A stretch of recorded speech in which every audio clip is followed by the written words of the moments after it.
person here at the Trevor Carmichael Wall Garden Theatre or watching online. My name is Natalie McGuire. I'm the Curator for Social History and Community Engagement here at the Barbados Museum and Historical Society, and I'll be your MC for the evening. At this time, I would like to invite the Director of the Barbados Museum and Historical Society, Alessandra Cummings, to share welcome remarks.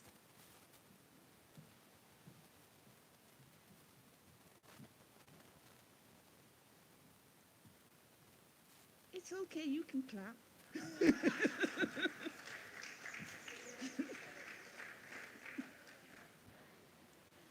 Good evening, everyone, and welcome. And what a great turnout. Wonderful to see you. I think it bodes well for the kind of interest we hope you will demonstrate in sort of continuing this conversation beyond this event, because it is in conversations that we are able to keep those connections and grow them. It's a tremendous pleasure to welcome you all to the Barbados Museum and Historical Society this evening for the special lecture around the film Below the Cliff, a remarkable documentary that speaks to deep histories, enduring identities, and the intricate ways in which memory, migration, and belonging intertwine across time and space. This evening's program holds special significance for us as it marks the final public event related to the Entangled Islands, Ireland and the Caribbean exhibition, an initiative we have been honored to host here at the museum since October last year. This exhibition has offered our audiences the opportunity to explore the long and often overlooked histories that connect Ireland and the Caribbean. And it has been a deeply enriching experience for all of us. Our warm thanks go to EPIC, the Irish Emigration Museum, for the curatorial vision of Entangled Islands, and to Ireland's Office for the Caribbean for their generous support and engagement throughout. And we witnessed this just a few days ago in the same space. This partnership has been a model of meaningful cultural collaboration, and I want to take this moment to say how much we at the Barbados Museum have valued the relationships and conversations it has fostered. We look forward with great enthusiasm to the possibility of future collaborations. Below the Cliff continues the important work of uncovering and understanding shared histories. It tells the stories of a unique Barbadian community on the island's rugged east coast, a community whose roots trace back to the 17th century Ireland, Scotland, England, and Wales. Through oral traditions, language, and now a proposed genetic study involving the Royal College of Surgeons in Dublin and the University of the West Indies here. This film brings into focus the lived experience and historical resilience of this extraordinary group of people. We are honored to welcome tonight's speakers, Bob Jackson and Edmund Gilbert, as they share their expertise both in creating this film and developing the genetic research that accompanies it. I invite you now to engage fully with the lecture and the discussions that follow. May this evening inspire new insights, deeper reflection, and continued dialogue on the ties that bind our islands, both near and far. Thank you again, and enjoy the program. See, you learned well.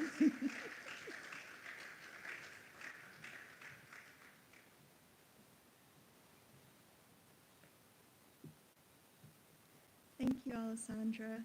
I now have the honor of introducing tonight's speakers. Bob Jackson is a filmmaker, author, and university lecturer based in Cork City, Ireland. His first feature documentary film, A Doctor's Sword, in 2015, spent 7 weeks in Irish cinemas, and he has been broadcast in Ireland, Australia, the UK, throughout Asia, the US, and Canada. The film was nominated for an IFTA in 2016 and currently streams on Amazon Prime. The Collins Press published Bob Jackson's 2016 book, also titled A Doctor's Sword, based on decades of research into the fascinating story of Dr. Aidan McCarthy, who, as an RAF doctor during World War II, survived Dunkirk, almost 4 years of captivity as a Japanese prisoner of war, and was less than a mile from the epicenter of the atomic bomb which destroyed Nagasaki in August 1945. Bob lectures in film, television, and sound at the Munster Technological University, Kerry campus, and is close to completing a PhD in film and screen media with the University College Cork. And our second presenter, Dr. Edmund Gilbert, received his PhD in population genetics in 2019, authoring several high-impact reports on the genetic landscape of Ireland and Britain, including the first investigation into the genetic history of the Irish travellers. Since then, as a postdoctoral researcher and now a principal investigator with 1 PhD student and a postdoctoral research project, Dr. Gilbert is interested in leveraging measures haplotype sharing, I think is how it's, to elucidate the origins of disease-causing variants and to trace the history of diasporic and diverse ancestry populations. Please join me in welcoming our speakers.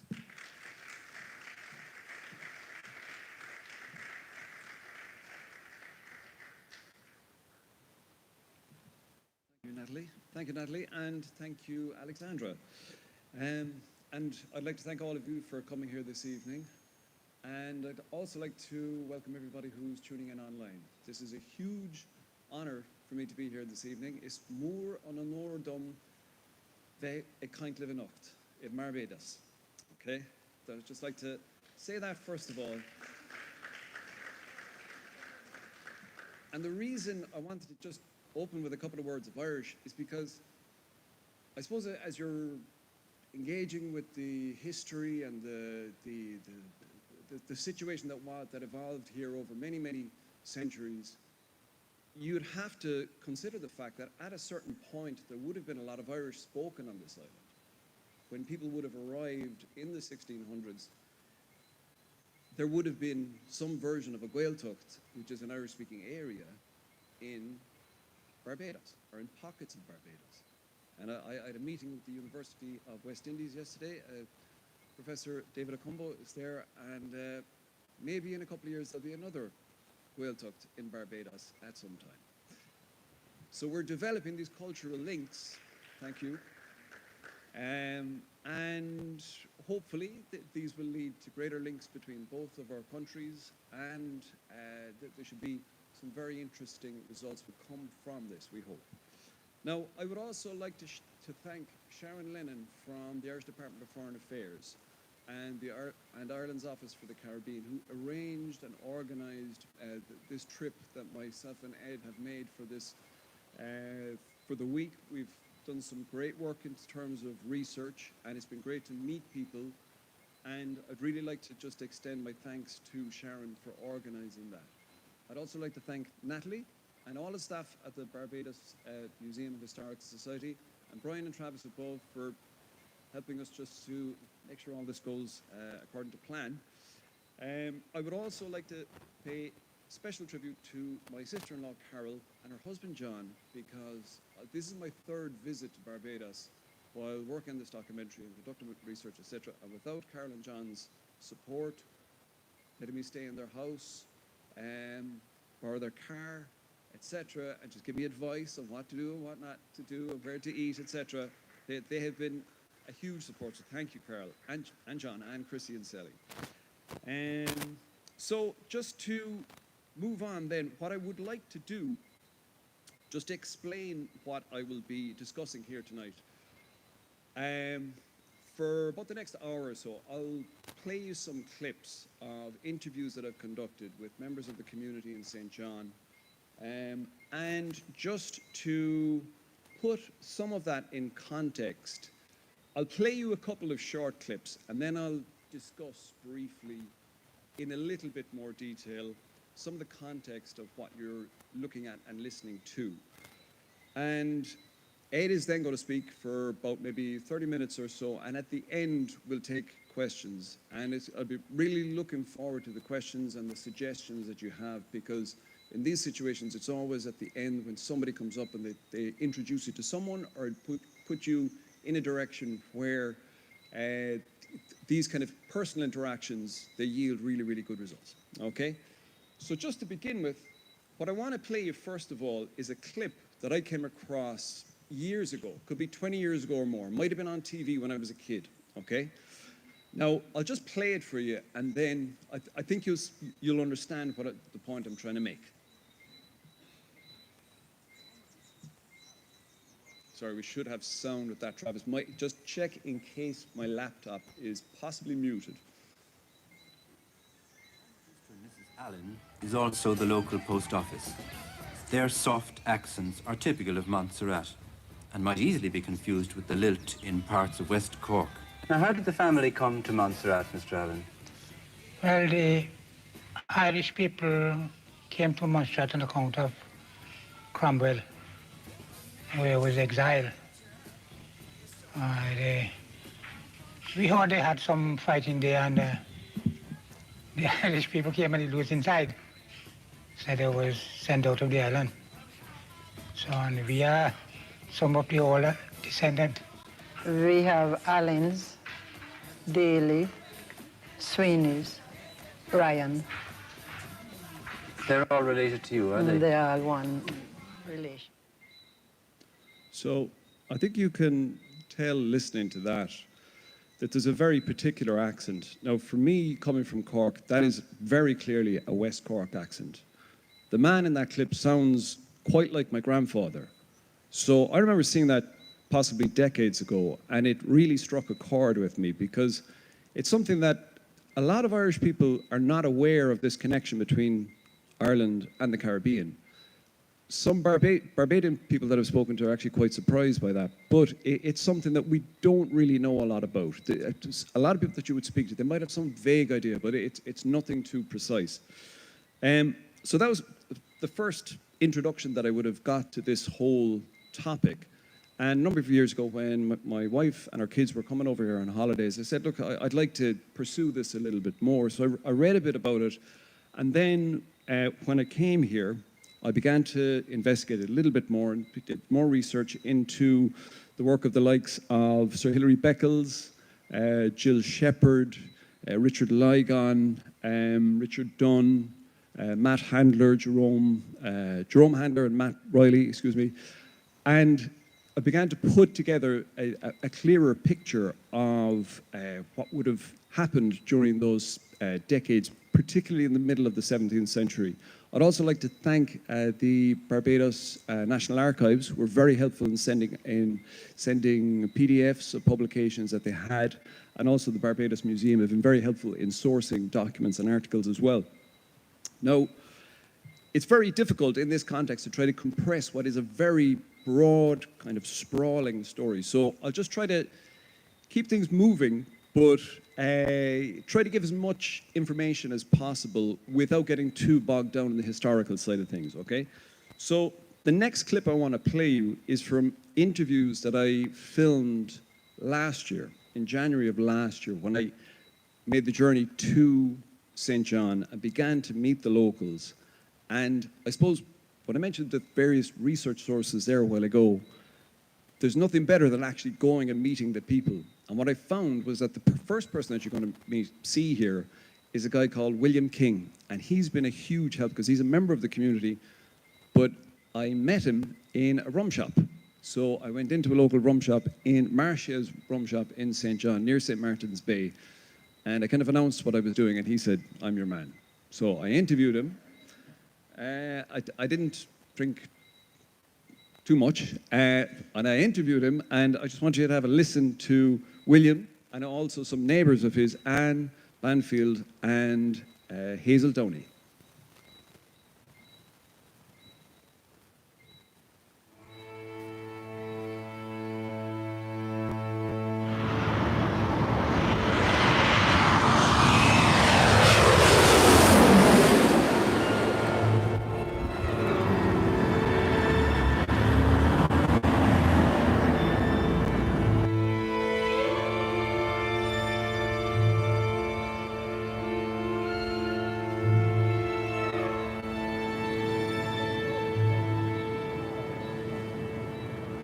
My name is William King.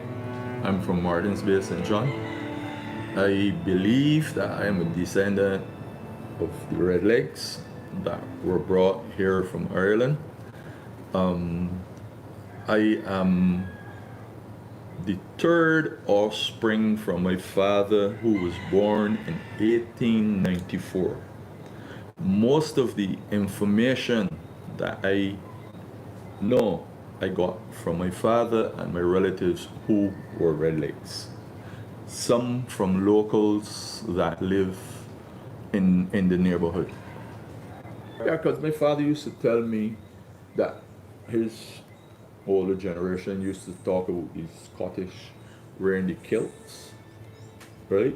Is it Scottish, right? Yeah. And then there were the people from Ireland, and then there were people from different parts of England. So it was a European mix that came here. And not, mind you, not only the Irish. It was a European mix. Yeah.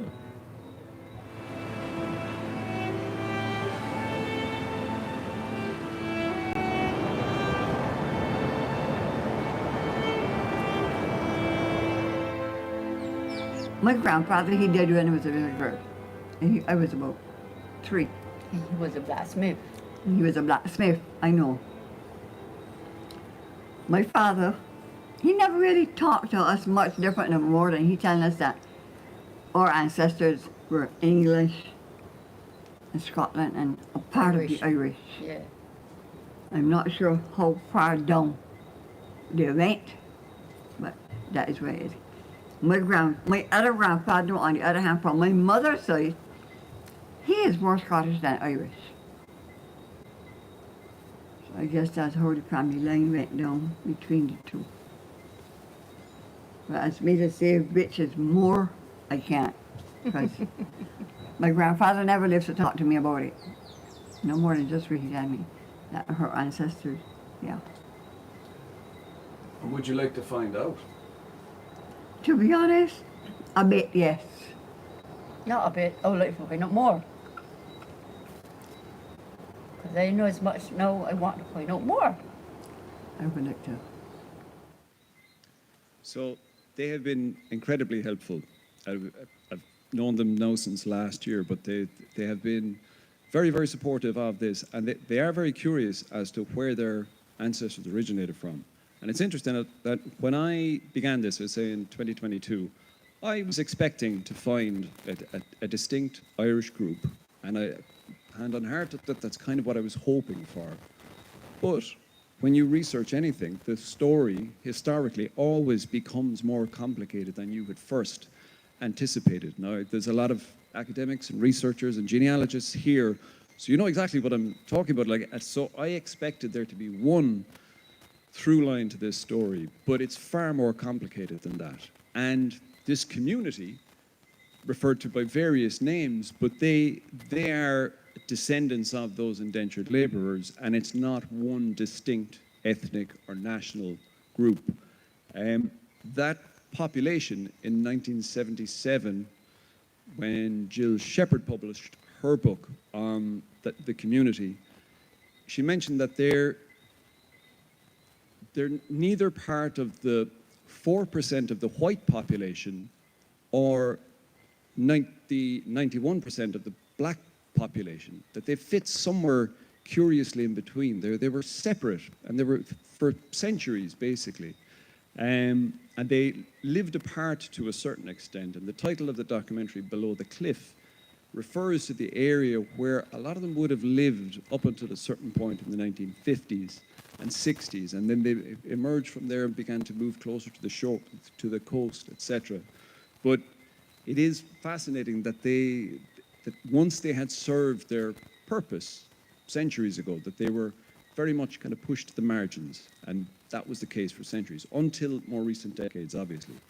Now, I suppose to put the historical context into a clearer frame in that, I'm just going to play you a clip from two academics that I think some of you will recognize certainly.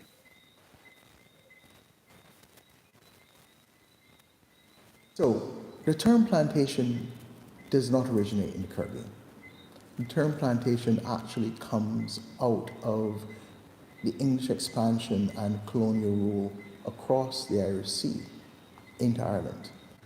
Cromwell's and Protestant Scots who invade Ulster, after the invasion, create Ulster and its plantations.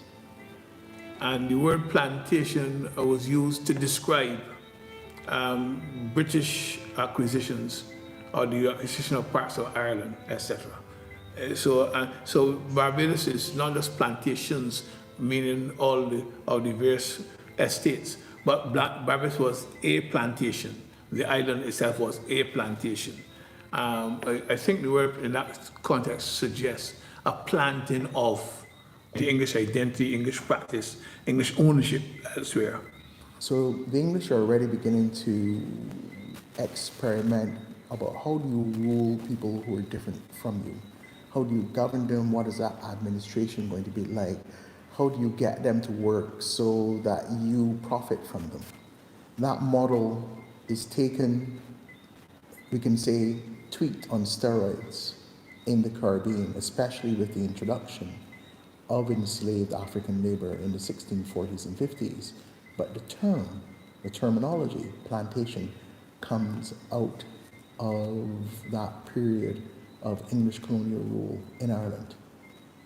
And it's something that we've got to, in a way, reclaim in one way, but understand it within the wider context of English colonization and imperial rule.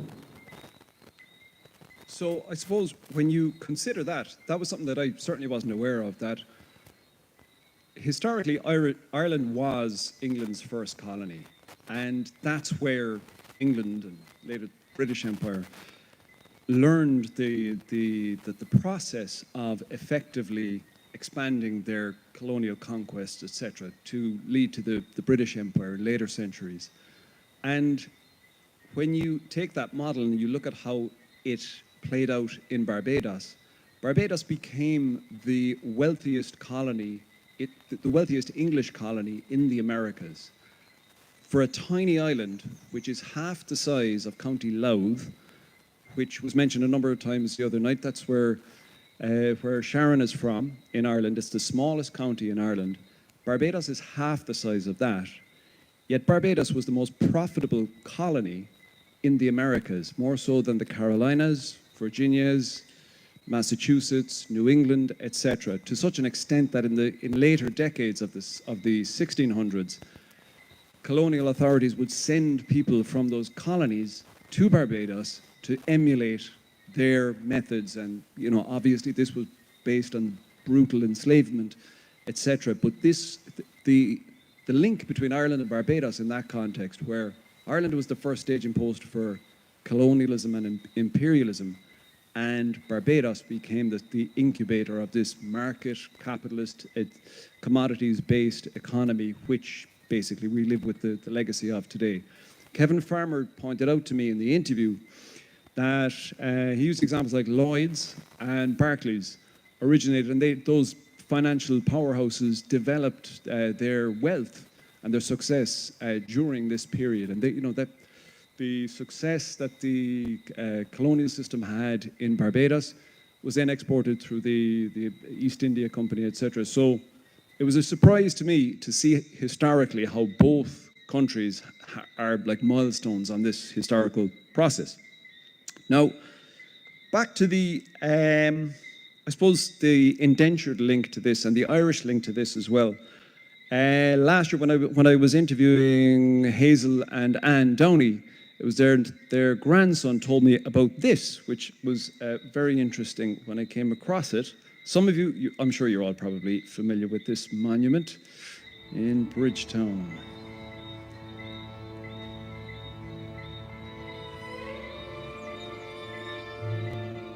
So, for those of you that aren't, these are the names of all the people who built Barbados.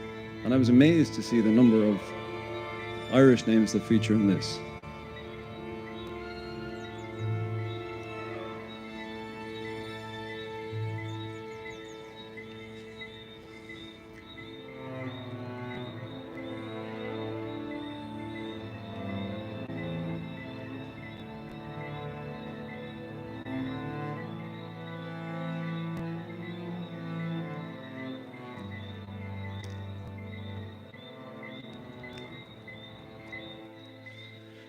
And while driving around as well, I've seen, it's funny, because I need to get footage of it, like I've seen McCarthy's garage.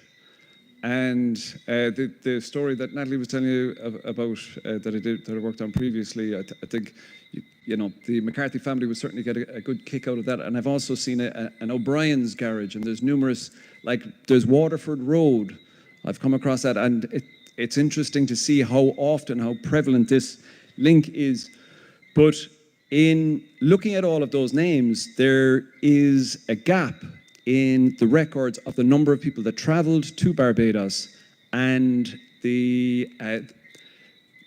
basically a lot of the research would suggest that there's a gap in our knowledge as to how many people were brought from Ireland. It was mentioned by Jill Shepherd in the 70s, but what she refers to is the fact that the extent to which Irish people are referred to in legislation and court documents for the amount of trouble that they cause the administrators does not match the records for the number of people that were brought there, either voluntarily or forcibly. So again, these kind of interesting things come up again and again. I'm just going to play you a clip here now of Pedro Welch and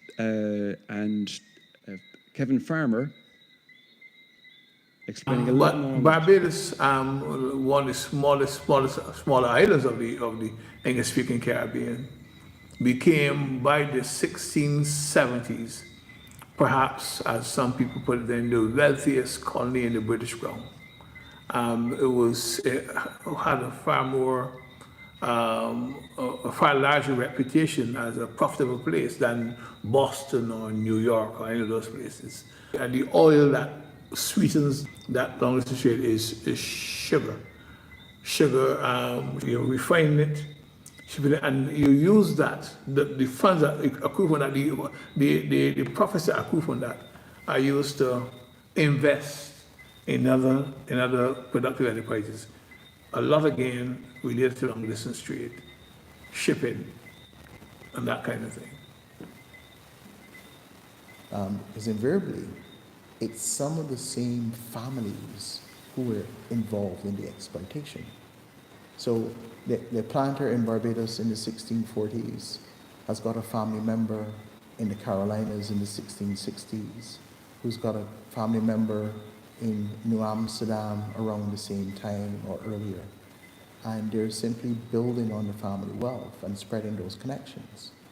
And then take that money and help to form the East India Company and spread that particular model thousands of miles away from the place of origin. So that's part of what we're talking about in terms of colonial oppression and colonial expansion in the 18th and 19th century, coming out of the Caribbean.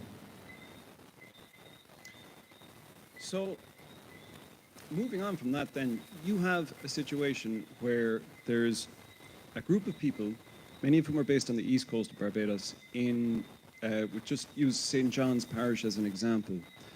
And obviously this is centuries later, etc. And early last year, in January when I was here, I was talking to someone in the area about this topic, and they said, "Oh, you need to visit the cemetery." And I said, "No, I had been to the cemetery there's graves around the church in St. John." And they said, no, you need to go to the cemetery near the crossroads. They said that that's where the poor people would have been buried. Because the previous year, I'd gone to the church and looked at the graves, didn't see any names that would strike me as, in any way familiar. But early last year, when I went to the other cemetery near the crossroads, I saw there's Cummins, there's Mahers, Rileys, O'Brien's. I'm just going to show you a few of these now. Myself and Ed were there yesterday evening, and we saw exactly the same thing. Now, the first clip that you're going to see will show you St. Margaret's Church, so there's a mix of both in this case here now.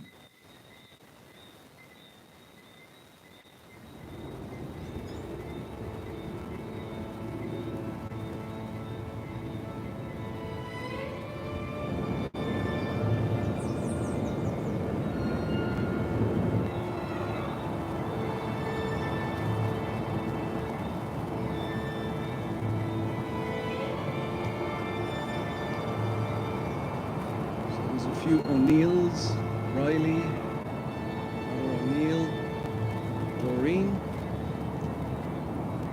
It's Michael Mahan, and a Celtic cross.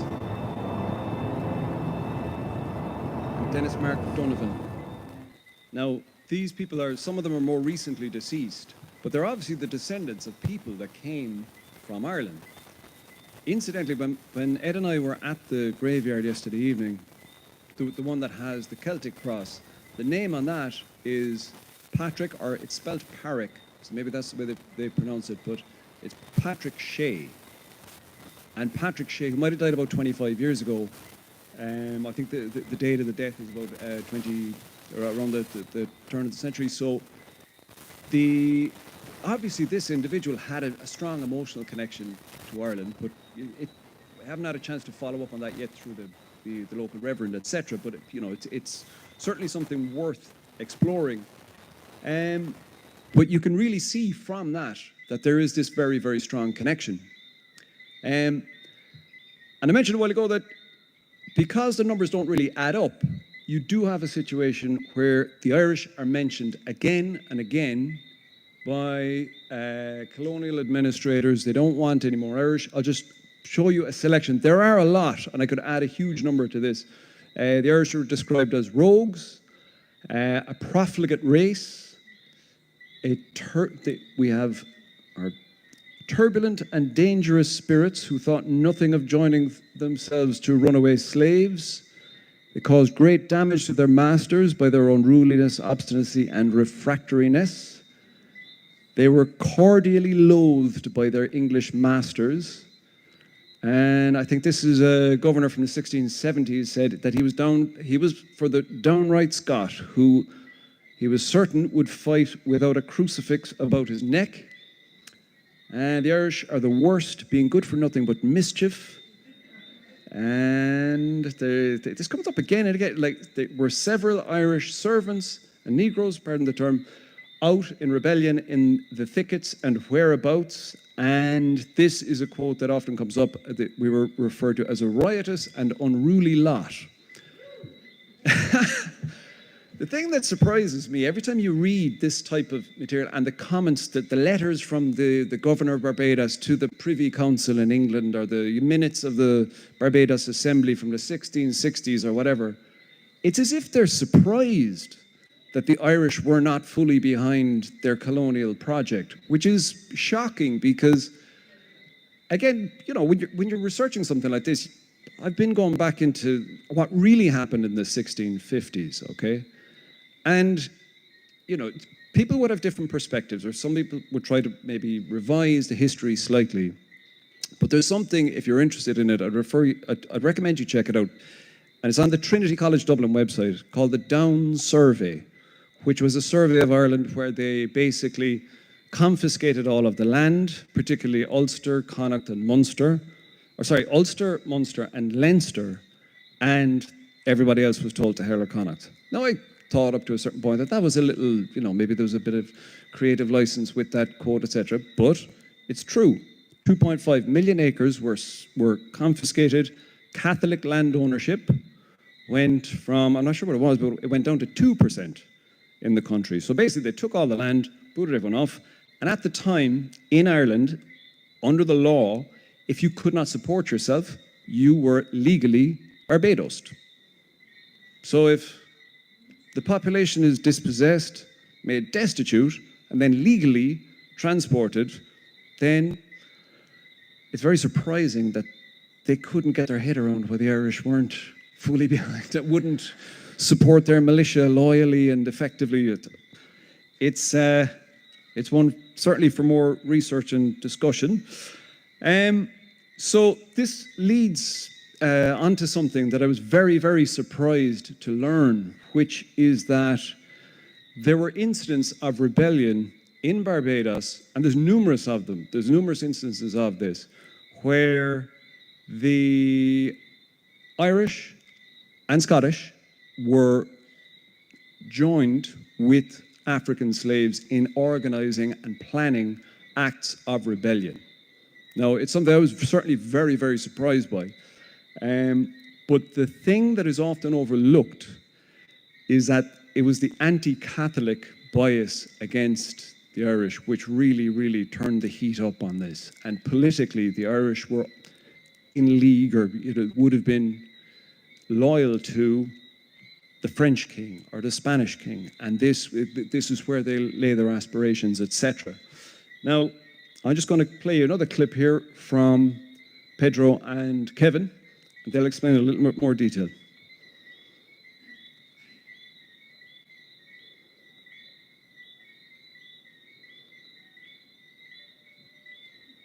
Hopefully.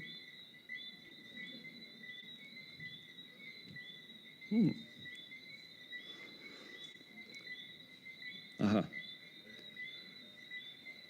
No. Excuse me. Sugar. No, I'll have to go through these again. Apologies about that. No.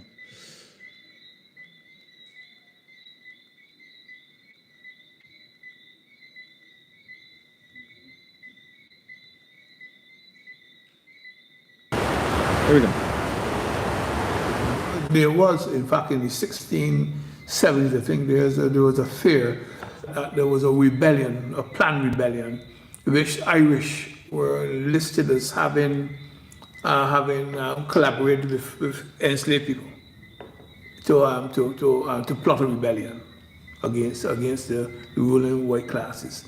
The more widely publicized recently, it's in 1675, rebellion in the south of the island in Speightstown, which is called Coffey's Rebellion, was actually a conspiracy between indentured Irish and Scots and enslaved Africans to throw off this yoke of English colonial rule. But the fact of the matter is that association is not surprising, because white indentured servants, as far as I'm concerned, were not enslaved. Their conditions were sufficiently slave-like to suggest a common or shared interest between the Irish, and for that matter, Scottish and English indentured servants and the enslaved people. But what it did was to almost intensify the racial quotient of how do you then deal with slavery and these indentured people, because you can't have them together, can't have them mixing, can't having them believe that they're suffering the same fate, so therefore they must band together. So the racialization that then occurs post-Coffey is about really demarcating the difference between an enslaved person and an indentured person, and it came down to using complexion as the difference and playing up on that, stating that if you're of a lighter complexion, therefore you're better off, even though in terms of actual material possessions, you're practically the same. But there are those instances of conspiracies and aborted where both the indentured and the enslaved actually banded together, which, unless you know the history, you wouldn't think was possible, because we see slavery literally as black and white, and it wasn't. Oh, so that was definitely a huge revelation to me. I had no idea that had ever happened, and it certainly was nothing that we would have ever heard about in Ireland. But just to point out as well, like at the time, the colonial administrators of Barbados were terrified that they were going to lose the jewel in their crown. And it had happened in other islands, in St. Kitts, in Nevis. I think it happened twice in Montserrat, where the Irish indentured labourers had risen up and taken over the island and handed those islands over to the French. Now, at the end of whatever war it was, there was a treaty and these colonies were handed back to England, but their biggest fear was that this would happen in Barbados because of the religious affiliations and the political climate and what would have been happening at the time in Ireland with the War of the Three Kingdoms, etc. So this was a persistent fear that they had. So I just want to move on now to the distinction between, and it has to be addressed and brought up, and it's a very contentious aspect of this whole story, the distinction between indentured servitude and slavery. And I'm just going to use a couple of legal examples just to clarify that, okay? So we've seen over the last number of decades efforts to to undermine efforts at racial equality, particularly in the US. And the white slave myth, I'll bring that up shortly, okay? But again, all of this is a revelation to me because I knew very little about slavery or indentured servitude before I started researching this. And some of the reports and some of the accounts of the suffering, is harrowing. But when it comes down to the distinction between slavery and indentured servitude, I think these examples encapsulate those differences, okay? So specifically on the area of punishment, this is a huge area, but just to latch onto this, okay? So anything, and this is the law, this isn't speculation, these were the laws at the time. So basically any punishment meted out by a planter or an overseer against an indentured laborer which did not affect their ability to produce, their ability to work, didn't even feature. So basically, you could beat your indentured servant as much as you liked, up to the point where you broke their arm, broke their leg, or something where they would not be able to work, okay? Anything below that didn't even feature, okay? An indentured servant would have their term of indenture doubled for any act of resistance, and they would receive 1 extra year for 2 hours of absence from their post or their job or whatever it was. In 1656, 35 lashes each were meted out to 5 Irish servants accused of threatening their master. Now, I'll link that to something on the next slide. And the last 2 points there, I'll just explain there shortly. But basically, conditions for indentured servants were absolutely horrendous. Also bear in mind the fact that if a servant brought a complaint, it would be adjudicated by the assembly, who were all planters. So they decided, what would be prosecuted and what would not be prosecuted. And in that context, you can imagine the abuses that would have taken place. And if your term could be doubled for an act of resistance, whose word or whose authority did they take in those circumstances? Was it the overseer? Was it the planter? And if it ever came to a dispute, you can imagine how it may have gone. We just have to speculate. But in that context where those complaints took place, there are records of further punishments being meted out to the indentured servants. Okay? There's also one example, which is the Charles Grimlin case of 1677, where a planter, Charles Grimlin, murdered his Irish maidservant. And subsequently, the Governor Atkins acquitted Grimlin. And his letter to the Privy Council, or to the Colonial Office in London, was something to the effect that I was doing what all of the members of the assembly and the gentlemen planters of the island, who was basically, this is what they wanted. Now, we don't know who that woman was, but that was the outcome. So conditions were horrendous for servants. But that is not to say that it was obviously far worse for enslaved Africans in that situation. And these examples that I want to show you now would make that clear. So in the last slide, I mentioned that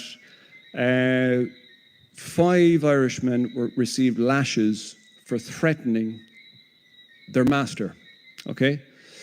And the other point mentioned that they were put on trial, but they were exonerated because there was insufficient evidence, okay? Now, if we compare that to the punishment that was meted out to African slaves, okay? So I've come across an example of a slave, okay, who threatened his master. It was a woman. I think her name was Mary Sharp, I think was the woman's name, okay? She threatened, the slave threatened his master, and he was burnt alive. Now, reading those accounts, I remember where I was sitting when I read that. And you put that side by side with the experience of the indentured, and things become pretty clear. And if a slave owner executed their slave for any act of resistance, they received compensation from the assembly. And the amounts are recorded, like £12, £15, £18, depending on the value of the slave, which again puts all of this in very, very clear terms. And these barbaric punishments were meted out in order to set an example, etc. Because as beautiful as Barbados is, it's very difficult to not kind of feel the resonance of what would have happened here in the past. Like, these beautiful plantation villas, etc.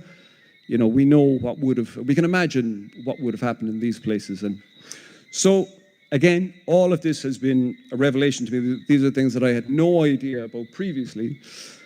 And that leads me on to the next slide, which is one that's been going around for the past maybe 25 years or so. I'm sure, like in academic circles, most people will be familiar with this. But basically, the idea, it goes something along the lines of, well, the Irish suffered terribly and they never complained. They just got on with it. But I really think that when you look at the circumstances for some of those communities in St. John's, it's evidence of the fact that if you're excluded from society, that determines your outcomes. If you are told, no, you can't have this job, or you can't go here, or this is not for you, that determines a lot. So this has been going around on the internet for the past maybe 20 years or so. So just to kind of put some of that in context then, there we go. There we go. So the goals of this documentary and DNA study, okay? I just want to go through a few of these. So one of the points that I'd like to address is there was a documentary made in the 1980s, and it caused huge problems for the community in St. John, okay? I heard about it maybe 2 years ago. I haven't seen it. I've tried to track it down. But basically, I think it was 1984, a documentary team from, I won't mention the broadcaster, but a British broadcaster made a documentary, and I've spoken to some of the people who were involved in the documentary. Basically, they were paid. Look, here's $50, you say this. Here's $50, you do that. And it caused huge problems for the community, basically because they focused on an extremely racist individual within the community. And that then became the story. And this figure became the center of the documentary. And the documentary makers made it about this individual, and they came in, interviewed people for a couple of months, disappeared, it was broadcast, and this caused huge problems for the community. To such an extent that I think it was Tuesday, myself and Ed called to a woman. I won't mention her name, but it was William King that you saw there a while ago. He introduced us to this lady, and he said what we were doing, etc. And she lost it. She was shouting and roaring at us, and I just had to try to calm the situation and just try to explain that, look, we understand how things went previously, but we're trying to do the opposite of that, okay? In giving the community an opportunity to tell their own story, basically, and just tell it in a way that is accurate and reflects the truth and so on. And by using the DNA analysis, which Ed is going to tell you about, just to be able to put a bit more of a clarity and to tell the story in a way that it should be told, okay? So, with that in mind then, we'd like to develop further connections between Ireland and Barbados. That could potentially lead to student exchanges between students traveling from Barbados and vice versa to Ireland. I had a meeting yesterday with David Acombo in the University of West Indies, so we're in the process of doing that. I was chatting to Sharon Lennon the other night, and I said, look, when I'm standing in front of people, what are the possibilities of what the Department of Foreign Affairs could do for this situation? And she confirmed that if we can develop these connections, there's funding available to support, for example, the construction of a playground for kids in these areas, or a sports field, or cultural institutions, or programs, etc., which would further develop those connections, which are, they're there, so we're just trying to bring those to the fore a little bit more. And obviously, this is a fascinating story. When I've told people about this, they're really, really taken by it, because it's something that, like I said at the beginning, this is something that Irish people don't really know about, It's a part of our history that we certainly know very little about. And as well as that, there's more complex issues of post-colonial legacies, etc.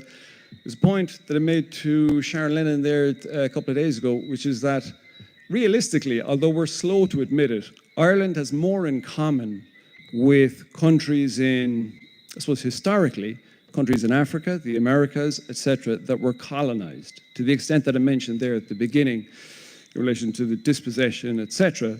So historically, we would have more in common with other colonies than we would with Spain or Italy or France, which, these are the ones that we usually associate with. We're in the EU, etc. But we have a very unique history in Europe. We like to see ourselves as this, first world, very progressive country. Now, we were very, very poor until a couple of decades ago as a result of all of this, mismanagement for centuries, etc. So it's again a different way of looking at things, which can make maybe a difference in it's something that should be explored, certainly. And I'll be wrapping up here now in just a second. I'm going to hand you over to Ed, because this story has been misrepresented. This is a good opportunity to try to present it in a way that is more accurate and does the opposite, hopefully, of the damage that was caused previously with previous documentaries. And obviously, as I mentioned, a lot of these individuals would have this emotional connection to Ireland and try to establish why that's the case. And another point that's been mentioned in interviews is that these people would like to know where they originated from. They have no records, but they just have the likes of some sort of folk memories to go on. And it was a point I made the other night when I was speaking to Ed. Ed was saying that folk memory is often very, very reliable and accurate when you compare it with DNA analysis, because stories that are passed down often back up the genetic data, which again brings back to the point that I mentioned the other night, where we have the archives from what happened at the time, we have the DNA, and we also have the folk history, which would link to the graveyards and the various names, etc. But just to try to link all of those together will hopefully shed more light on this interesting subject. Now, with that, I'd like to thank you all very, very much for putting up with me, and I'll hand you over to Dr. Ed Gilbert from the Royal College of Surgeons. Thank you very much.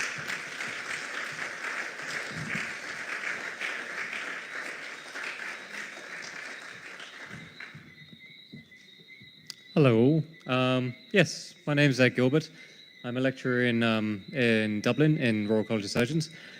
Thank you to the museum for inviting us and allowing us to talk to you guys. Thank you for turning up, either remotely or in person.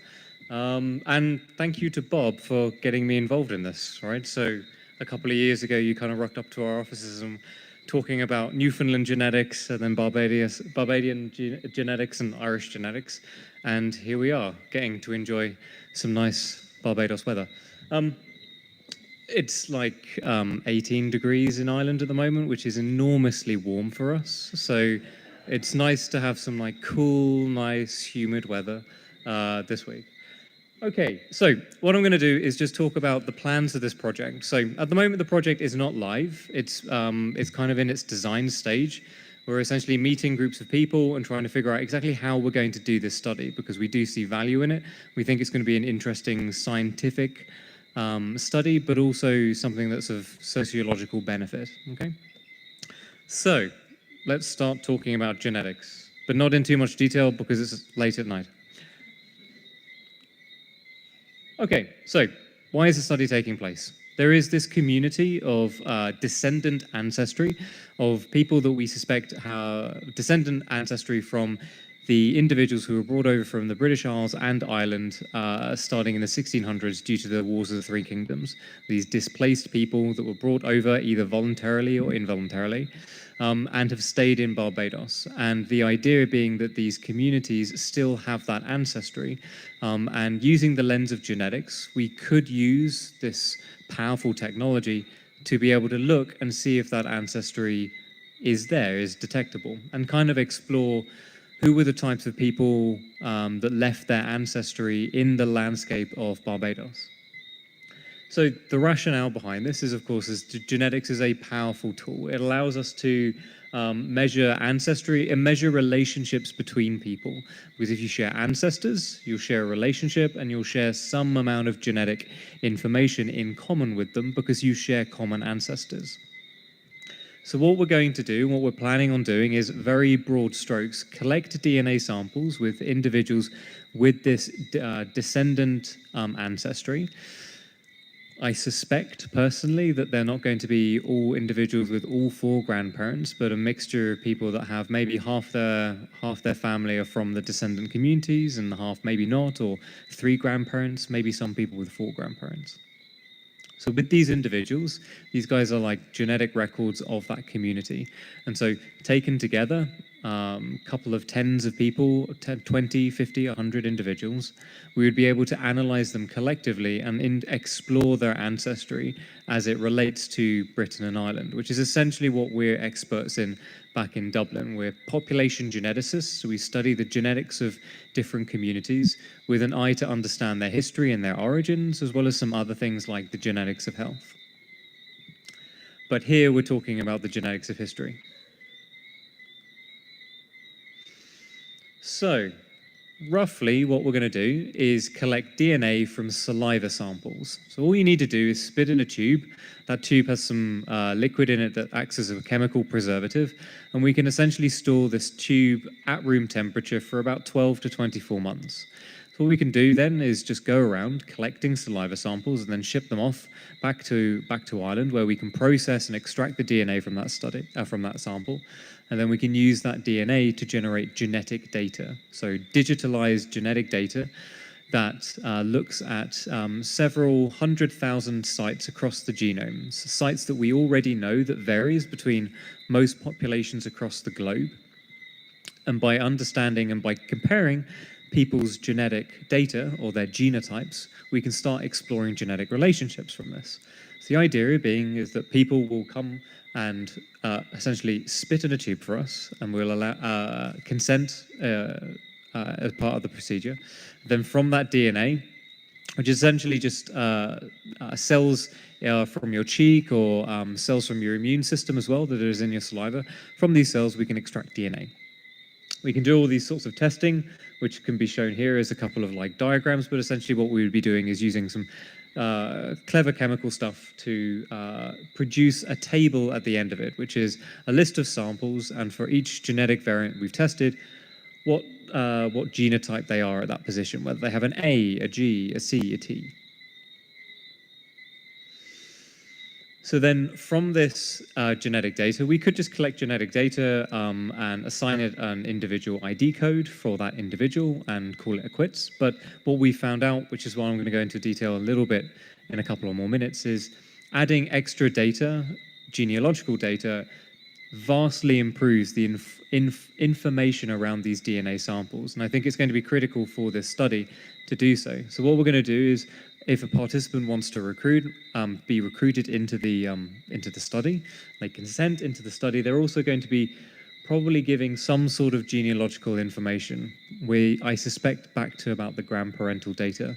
So we're looking for information like where were they born, what sort of ethnicity or ancestry group are they from, and probably a surname as well, just so we can look at those, because surnames are very informative about different groups of people. So then this genealogical data can then act as a sort of additional annotation point to give context to the genetic results. So typically what we would do is take our genetic data, we would analyze them in conjunction with references of genetic data that we already know the ancestry from. So for example, individuals with Irish or British ancestry or African ancestry, for example. But then once we've done that analysis, what we can then do is look at the results and then add in that genealogical data to provide more context. And suddenly, I know some of the groups or some of the signals that we start seeing will make a lot more sense when we add in that genealogical data. So what we've been doing this week is essentially meeting a lot of people, talking about whether individual participants or potential participants, to get an idea about exactly how enthusiastic or how well received or not a genetic study would be. And we've seemed to have got quite good enthusiastic feedback, which is nice. So now what we're doing is figuring out the details of that recruitment procedure. Exactly how are we going to find 50 samples of people who are unrelated to each other? So we can't take 5 people from the same family because they're all basically the same genetic data, just repeated across the family. So we're going to need unrelated individuals. So how are we going to find those individuals, and then how are we going to recruit that? Which is essentially the sort of next steps before we come back later, probably this year, and collect DNA samples. So part of the next steps is to go for IRB or REC approval. REC stands for Research Ethics Committee. So I am going to need to get ethics permission both locally in Barbados in the museum, but in the university, not the museum, but also back home in RCSI. And essentially, it's a multi-page document that sets out why you are doing the study, how you are going to be carrying out that study, what sort of data are you going to be handling, who controls that data, and what's the future plans for that data. So we're in the process of setting all that paperwork out. We just need to figure out some of the details around recruitment, for example.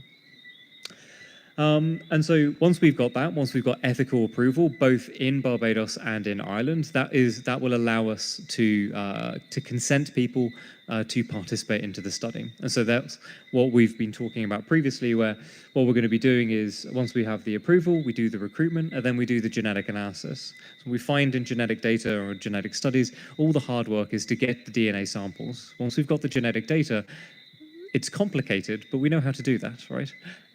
The sampling of a new community or a new population is always different for that population. So it's always going to be a learning procedure, which is where we're at the moment. Essentially, we're always learning as a scientist, which is fun. Right, so talk a little bit about the genetic analyses and how we're going to be how we're going to be dealing with the results of these genetic analyses. Okay, so analysis of genetic and demographic data is expected to take a year or two. It takes time. We've got students that do this or postdoctoral researchers that do this in the lab, but it takes time to run these analyses. Sometimes when we run analysis of several thousand of individuals, it can take a week for the computer to finish the calculations. So it's a long, slow process, but it's worth doing slowly and doing correctly and doing it accurately as well. So just to give you an idea of the kind of like timelines of how a genetic study usually takes. So what we'll be doing is running these analyses and having some feedback of, which is an ongoing process. What we'll be doing, as well as at the same time as getting ethical approval, we'll be building what's known as a stakeholders committee. So people that are representing the community, but also academics in Barbados, as well as other stakeholders that have some sort of ethical right to be at the table and to be able to provide guardrails, but also advice about how the study proceeds. So that's also one of the key priorities to get done in the next year, which is to identify actually who's going to be on that committee. So then when we start running the analyses and start finding stuff, we can start feeding that back into back to the committee, and just to make sure that everything's being handled correctly, right? So then once the results are finalized in a year or two's time, what we'll do is have a draft manuscript. We'll have a draft report, which is essentially explaining the analyses that we've done. The sort of analyses are addressing research questions that are of interest. But usually what this happens is once we have the manuscript, we're excellent. Now we can send it to journals and get rejected and get reviewers' comments back from the ones that we don't get rejected from. And those reviewers' comments will list out all the different ways that we've done it either wrong or a little suggestion how to do it, which is an amazing procedure, which everyone in science very much enjoys. But before we're going to be doing that, what we're going to do is also feedback results back to the community, either by their representatives or by the community themselves coming over and talking through the results. The key part of this, or the reason that this is a key part, is to make sure that, one, the results are going to be presented in a way that is not harmful, but also it's a really key part in that interpretation stage of the data. So we might find a couple of genetic signals that are very interesting, but we're not entirely sure how to interpret. But through feedback like this sort of structure, we can get some sort of interpretation that we might never have thought of, because whilst we're experts in genetics, we're not experts in that community. So that will be one set procedure, and then once we have the kind of that feedback part, we can then move on to sort of like the formal reporting that you would normally think about in science, where we have a manuscript we send to a journal, and then it gets finalized as a report. So we've talked about the study and why we're doing it, but why genetics? Okay, I'm just going to very quickly for a slide, if you'll allow me to just natter on about genetics in a little bit more detail, is why we're using genetics, right? We're standing in the Historical Museum with genealogists in the audience. We can study history, right? So genetics is also another kind of tool in our tool bag of understanding human history. It's not the be-all and end-all. It's a powerful tool, nevertheless, but it's not everything. But it is one of those tools that hasn't been used yet. So it does have some direct benefit to doing this, as we have some empirical data. We can run analyses, we can test these hypotheses, and then compare them to what we understand the genetic landscape of Ireland and Britain today, and start testing these hypotheses using some sort of digital data. So the reason that we're able to do this is that every one of us in this room is a record of the community that you have descended from, or your parents have descended from.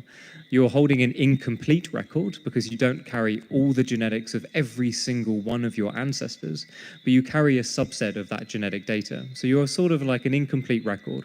If we think of human populations as a series of interlinked books, everyone in this room, from the communities and the populations that they descend from, probably has some sort of incomplete record of that book.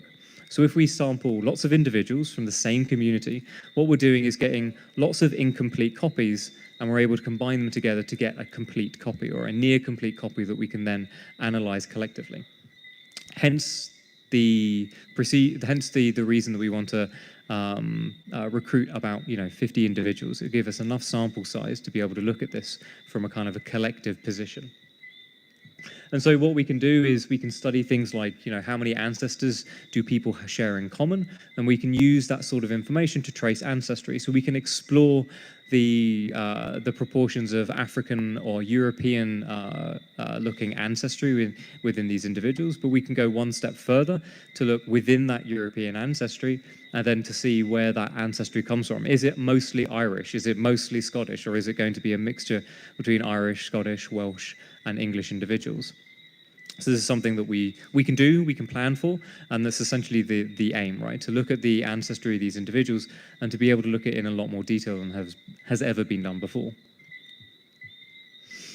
So very, very luckily and very fortunate for us for this project, we do also actually have a sample of about 100 individuals who were sampled in Barbados as part of a wider study of human population genetics across the globe, part of the study called the 1,000 Genomes Project. So this data set is not 1,000 individuals, it's about 3,000 individuals now, because science is incredibly accurate, but sometimes vague at the same time in its naming conventions. So one of these populations that were sampled was in Barbados. So we can have a look at the genetics of the world, which is what's shown at the bottom here. This red pen, yep, this red pen's working. So these individuals down here in various shades of green, or 2 shades of green, are individuals who were sampled in East Asia. And then we have in purple individuals who were sampled in South Asia, the Indian subcontinent. We have individuals from Africa as well. These are colored in this kind of like yellow colors. And then Europe is colored in these blue colors. And then these red colors correspond to individuals of Native or Indigenous American ancestry. And Barbados is shown with this 3-letter abbreviation ACB. And you can see these individuals are mostly of this ancestry that looks African. These kind of yellow and this kind of khaki color is predominantly of that ancestry. But there is a small amount of blue at the top. So each one of these lines that are going upwards is one individual who was modeled as a kind of a mixture of different ancestries. And the proportions of colors as part of that bar shows where the explanation of where their ancestry is from. So you can see that, for example, in Europe, we have individuals are mostly of two different shades of blue. Basically, within European genetics, we have a difference between north and the south of Europe, which is what you can see here, where Northern Europe is with this pale blue color and Southern Europe is with this dark blue color.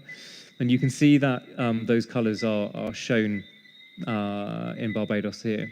So what the hope is that what we'll do is sample a collection or a cohort of individuals from this descendant community, and then as well as compare them to existing Irish and British references to explore their Irish and British ancestry, we can also put them in the context of other Barbadians who are also part of these existing genetic studies. Right. Also, hello, my name is Edmund. Who am I? Right. I am a researcher at RCSI. I'm a population geneticist. I'm interested in all sorts of population genetics and history. I work in the Human Genetics Research Group at RCSI. A small selection of us are here on the rare day it's sunny in Dublin. So my background is mostly the population genetics of Ireland. So my PhD was based on investigating and understanding the genetic landscape of Ireland and the kind of the different forms of or different pressures from history that have shaped the genetics of the island. But we've also worked with community so we've worked with a lot of different Irish ancestry populations, including Ireland, but also the Irish travellers, as well as Newfoundland and Labrador, which we'll go into in a bit more detail now.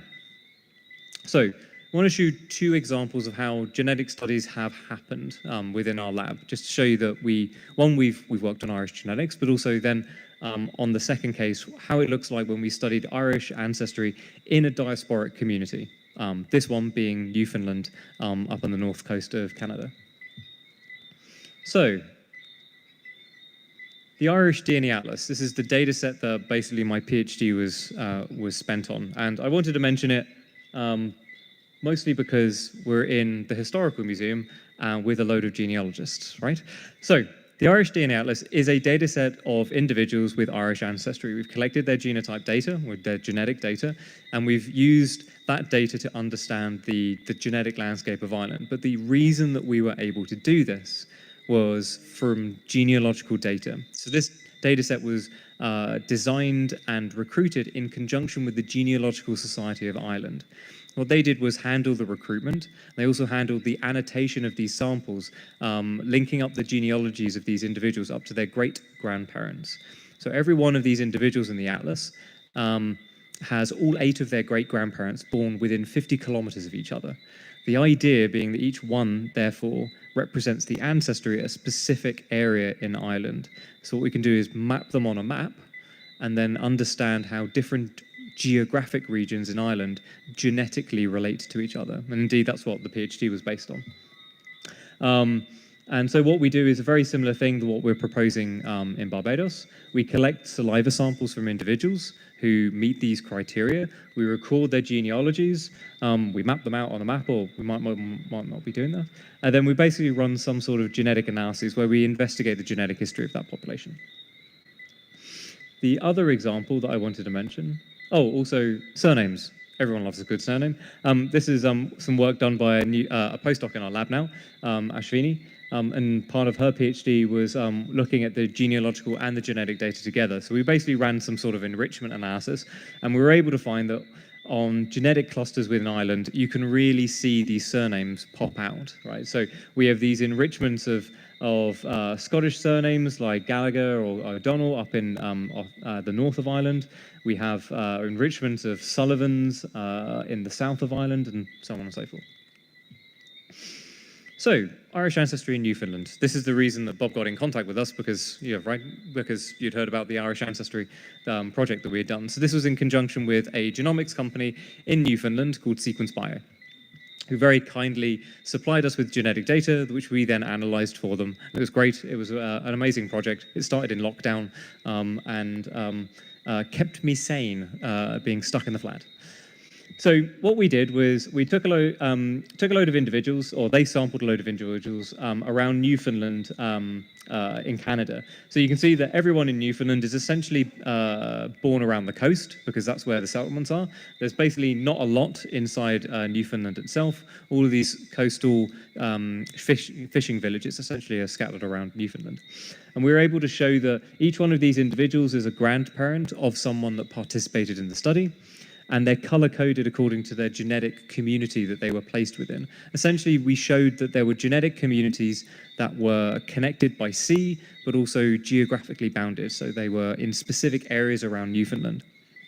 And then what we did was for each one of these communities, we broke their ancestry down, and we looked at whether their ancestry was English or Irish, or type of Irish, what type of English. And each one of these clusters, what we did was also look at the religious background of individuals who were part of the cluster. There's essentially shades of blue were Protestant or Anglican denominations, and in red were the Catholic denominations. And you can see that there were 4 clusters that really fell out as being mostly of Catholic background.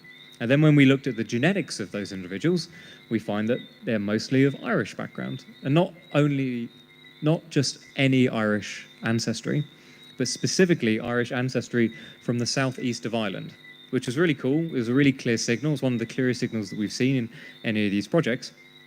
And then we were talking to the genealogists, and they were like, oh, yeah, of course, that's where all the ships came from. So we were able to show that the fishing boats and the fishing communities that came from England and Ireland, England comes from the southwest of England, but we don't really talk about England.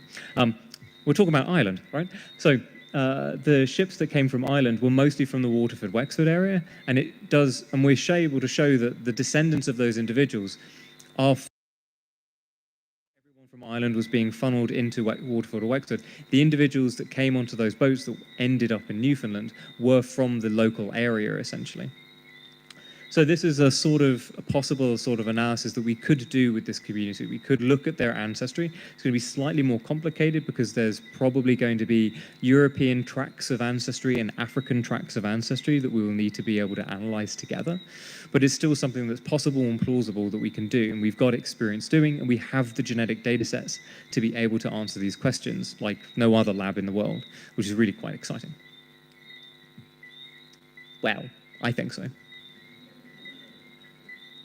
Right, very quickly, benefits, risks, and stakeholders. So what are the benefits? So obviously one of the benefits is understanding the population's history, as well as being able to put data to that history from a sort of data source that hasn't been utilized before.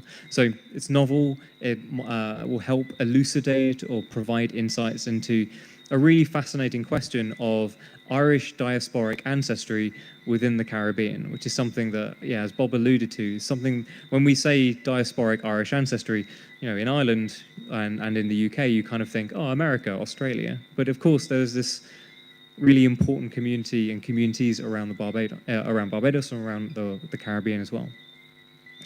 It also can lead to future genetic studies. Like, this might not be the only genetic study that we ever do here. It's just, you know, the first one, the one that seems to be the obvious thing to do. It also helps provide academic ties. We're starting to work with researchers in Cave Hill as well. So it's nice to just to provide and, well, not to provide, though, to build those links and those academic collaborations. And once you have these academic collaborations, who knows what sort of research projects you end up doing 10 years down the line. And of course, it helps provide data and as well as, you know, scientific contribution to these Irish and Barbadian ties that we're starting to build, and we're starting to see a greater appreciation or recognition of, perhaps. So, what are the risks? Something that geneticists should talk about, right? So, individual protection. So, we're going to be collecting genetic data from individuals. Genetic data is immutable. You can't change your genetics that much, right? And so once we collect genetic data, it's incredibly sensitive genetic data. It's identifiable, it's immutable. It's one of those things that we need to be very careful about doing. So this is something to bear in mind, right? We're collecting genetic data, and that is not a non-trivial thing to ask someone to contribute to. And of course, once you have sensitive data, there's always the risk and there's always the worry about data breaches or anything else that if we would be collecting a lot of data about individuals. Now, what I'm going to go on to is to talk about how we solve these risks as well, but it's worth just talking them through as a group how. Also, findings, right? So if we do a genetic analysis, we suspect we might find certain things, but there are always unexpected findings, right? So we need to temper our kind of expectations with kind of what we will find is what the genetic data tells us. So it's kind of a risk, but it's also just kind of the process of running science, right? We just don't know exactly what will happen until we analyze the data. Also, miscommunication. We're talking about identity, we're talking about ethnicity, history. So it's really careful, we have to be really careful about how we communicate these results and how we talk about different communities, i.e., you know, how do we label that community, how do we talk about the community, but also how do we talk about the implications of the genetic analyses. And you can maybe start seeing that this is a really important reason or important motivation for have that kind of added part where we talk to the community and representatives before we start publishing any results, so we can get that feedback and we can make sure that, you know, risks like these are mitigated. So, protections. Essentially, how do we mitigate these risks? These are integral. They would happen with any sort of genetic study. So how do we, as geneticists, make sure that we can protect individual participants and the community who might not have participated from these risks, right? So we use informed consent. We get ethics approval, all of these sorts of things that have a value and are incredibly important to be put into place, so someone else can basically have a look at what we're doing and see what the study design is. With findings, communication with community representatives and the community and stakeholders is important prior the publication of studies, as well as open study design and communication. basically what we're doing here, right? We're just talking to you guys and being very open about what the possible analyses could be, or how we're going to be planning to do them. And then, how do we deal with miscommunication? Well, we kind of alluded to it. So, inclusion of people who are stakeholders or members or members of the community as part of the study design and study reporting process, and make sure that basically lots of eyes get onto the document before it becomes into the public sphere, to make sure that it's done in a safe and in a proper way.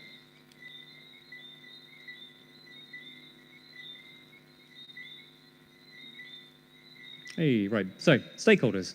So these stakeholders, what do we want? So as part of the research team, I would be part of the stakeholders committee. It's basically as a kind of the geneticist in the room. And then we have everyone else, right? We have individuals that represent the descendants community. And then we also have Barbadian academics that are also very important to be part of that stakeholder meeting or stakeholders group, just in order to make sure that this is an academic study in Barbados. So we want Barbadian academics being part of that process.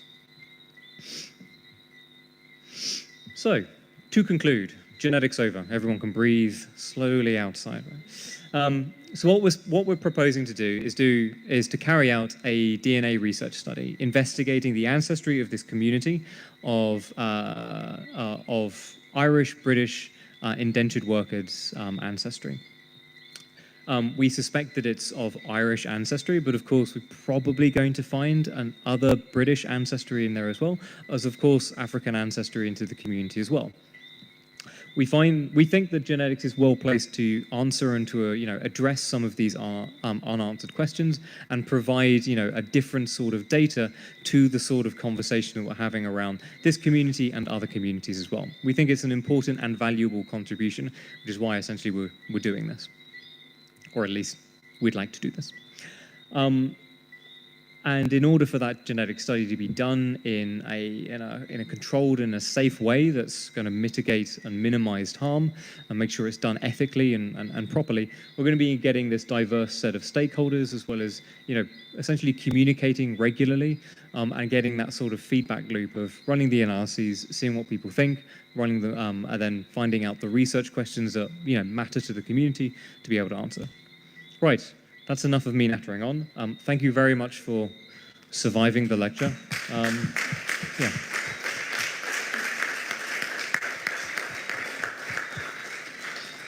Thank you so much, Ed, and thank you, Bob, for sharing your interesting, important, and multifaceted project with us. I have to say it was also particularly special to see the footage and the clips of the late Professor Welch sharing his historical expertise on this project as well. So thank you. We are now open for questions from the audience, both here with us in the theater and also anyone who is watching online, for both Bob and Ed. So do we have any questions? Oh, yep, I will be right over.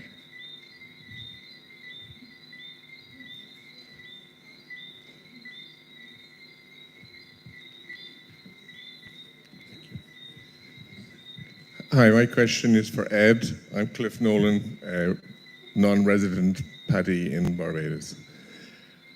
Two questions, actually. How does one... I've never spat into a test tube, but my understanding is that it tells you that you have so much percentage Scandinavian, so much percentage whatever. Yep. When will you ever find a percentage Barbadian? That's a really interesting question, right? How do we label populations or ancestry? So these descendants from these people will be Irish or Scandinavian or Italian. Will they never be Barbadian? So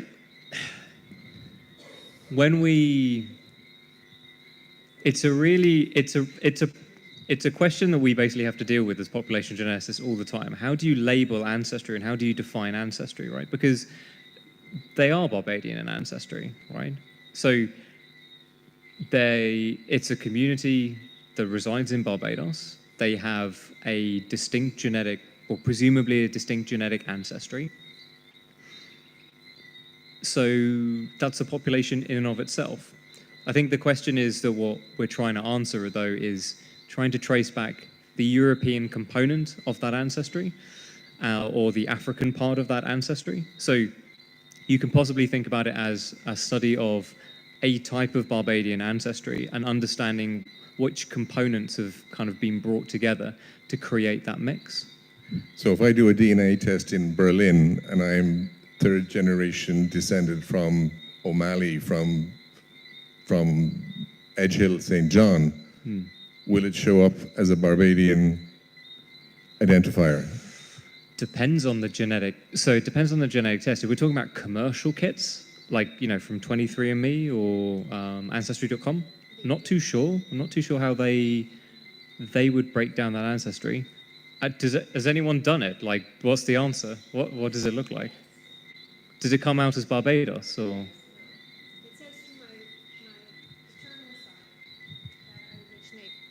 It says from my paternal side, I originate from Barbados. However, we don't know what's going to happen to 23andMe because they filed for bankruptcy.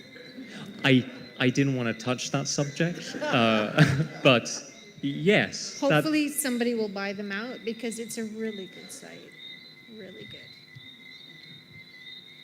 So that's a good answer. We're on the map. Barbados is on the genealogical map.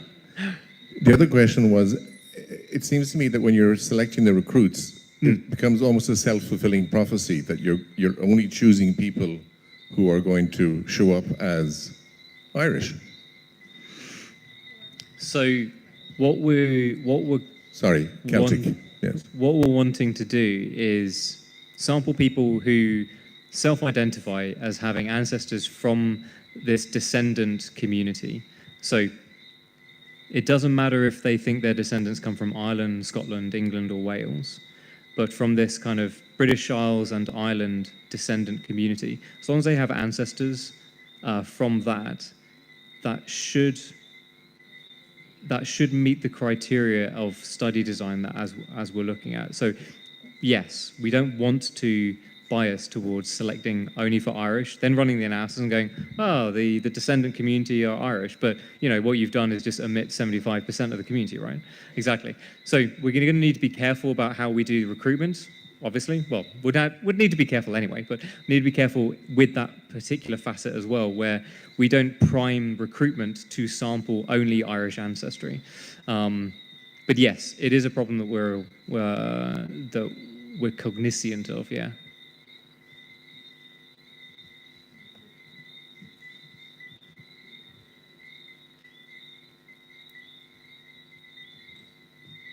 Any questions, comments for either of our speakers? Oh. Thank you. It's fascinating, really. First of all, just want to ask you if you know that years ago, there's a lady called Doriel Blackett. She became Doriel Blackett Malloy. Her husband is Irish. And this is about 20, 30 years ago, she was fascinated. So I hope that somehow you'll be able to make some connection with their work or the history of what they've found. That was just one point. The other point is, thank you for sharing my brother. That was sweet. Thank you. That was very sweet. And the third thing is, are you going to be more or less location-based in your pool, or you start with the pool and then the pool may go around the island? And one person was asking, suppose, let's say you're here and you may find that some parts of the family have gone abroad, so you may find some parts of the family in Canada or wherever else. So how do you link up that? So I hope my question is clear. Okay? Yeah. That's a very interesting question. Thanks, Sophie, isn't it? Pardon? Sonia. Sonia, Sonia. It's something that's become apparent, particularly, I think it was yesterday or the day before, I put something up on Facebook in relation to this, and there was a lot of people that responded very quickly to say that they would have liked to have attended, but they're living in Virginia, or they're living elsewhere, and they're really, really interested in this genetic analysis, which was fantastic. I didn't even have a chance to respond to the number of people that had expressed an interest.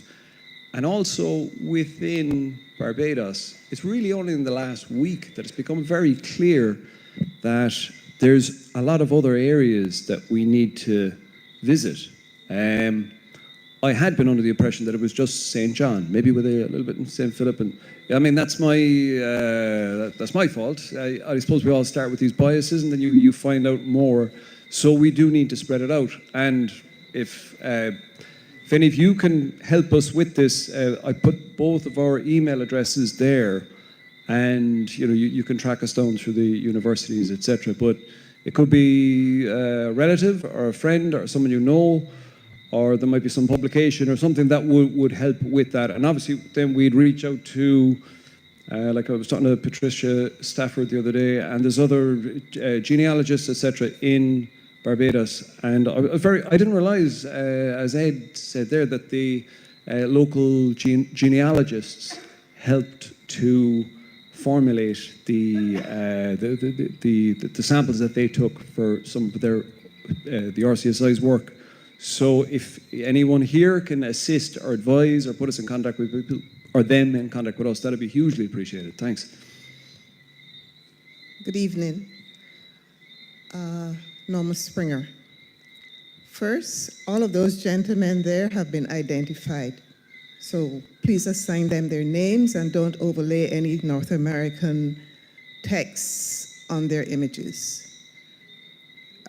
Second thing, I didn't quite get the answer as to when will a Barbadian gene be identified? When will people be labeled Barbadian ancestry? After 400 years now since the olive blossom landed, there must be some emerging gene that is specific to the populations of this country, and give us some indication of when that will happen. And the third thing, Mr. Jackson, you said twice in relation to the work of Jill Shepherd and the archives that there were gaps. You mentioned it twice, that there were gaps between what Jill Shepherd found in her articles and the records, as far as I understood previously, the comprehensive list of records of arrivals from Ireland and Scotland and Barbados. So could you clarify that, please? Thank you. I'll just clarify that there quickly, and thanks. There's one of the reasons for the discrepancy and the lack of clarity about it is that the navigation laws in 1661 and 1663 stipulated that any ship leaving from Ireland could not sail directly to the colonies. What happened in a lot of cases, that people who were brought from Ireland, it happened in earlier decades as well, that if a ship left Kinsale or New Ross or some harbour in Ireland, they went to Bristol first, and then they left Bristol and went to the West Indies. So the people that were on that ship were recorded as having originated in Bristol, not Kinsale or elsewhere. And the navigation laws that I mentioned were, again, it links to that colonial process where the reason those laws were enacted were to disadvantage the Irish economy, or like that ships weren't stocking up in Cork or Kinsale before they sailed to the Americas. They had to go to Bristol or Southampton or someplace to buy stuff and get what they needed. So it was all part of the colonial process. But the point that Jill Shepherd makes is in relation to the vast number of times that Irish people are mentioned in the legal books, etc., and the minutes of the assembly, of the meetings of the assembly. So it doesn't. She made the claim that there was something missing there. It didn't quite add up. No, I don't have any answer to that, but it's just something that has been commented on by others, that it seems that there's some sort of a gap. Nobody would suggest that there was. I think the estimates are maybe 20 or 30,000. Sometimes you see 50, but it's certainly nothing above that by any kind of logical account that I've certainly come across anyway. But there is definitely a recorded gap in the information there. And the other question then was for Ed. So the answer to if there's a Barbadian genetics, there is, right? So there is a distinct genetic, I guess, distinct genetics because it's an island, it's a group of people that have, for hundreds of years, mostly been having children with other people on the island in, various different kind of combinations. But because of that, there is, right? So there's not a Barbadian gene in the same way that there's not like an Irish gene or a British gene or English gene. But there are certain genetic patterns that are more common within Barbados because the population has been swapping these versions of DNA for generations. They're a mixture between European and African sources. So that's why when we talk about populations, especially that when they're admixed between continental sources, we talk about the kind of the European component or the African component, just to understand where those sources have come from. But the combination of those sources and then the unique journey that community has had through those centuries, that results into a genetic profile or a genetic kind of set of genetics that is uniquely Barbadian. So yes, it exists right now. So one of the students that we've got working in my lab is working on a large data set from the UK, but it includes a lot of individuals who were migrants into the UK, which includes a lot of individuals from the Caribbean, including Barbados in about the 50s and 60s. And we see that there is distinct communities that we can detect because they share more in common with each other than they do with any other group, and they are Barbadian, and they are as well as other Caribbean groups. So the answer is yes, there is. Yeah. Thank you, Ed and Bob. Congratulations for all your work. Just, so I'm a finance guy. The numbers are the numbers to tell a story, but I haven't learned history in school. But I read certain books about this topic, and sometimes I'm seeing and hearing different stories. So your information when it's released, it seems to be when I went to the Entangled Museum. Most Irish people who come to the island will read the book The Header to Barbados, and you believe that was the real events of the day. And then we heard when it was opened that a lot of that was actually challenged in terms of historical reference points. So, and I think a lot of what I hear out and about, there's quite a lot of, I'm sorry, I'm surrounded by a lot of academics and maybe historians, but out and about in the public folklore nowadays, there's an awful lot of fake news and what do you believe? So I just want to ask, how can you make sure that your research and your work is going to be credible, and because it may contradict past studies, past research, past books, because as I said, it can be quite frustrating. What is the truth, or what is the real history of what happens in terms of everyone has a different account of everything, really, it seems. So that's just a bit confusing sometimes. Yeah, sure. Thanks, Kieran. It's a very relevant question, all right? And I think with, for example, the documentary that I mentioned from the 1980s, the situation arises with documentaries and when they're made, and there's a link to genetic studies as well, is that it comes down to ethics at the end of the day, okay? I was chatting to Ed about this the other day, where you have a situation where the information is out there and some people are just misinformed. They heard something, they saw something online, and they pick up that and they go with it. And they don't have time, or they haven't read all of the publications and the research or gone to the archives, and they just went with what they had. But they didn't know any better, and they're mistaken in it, okay?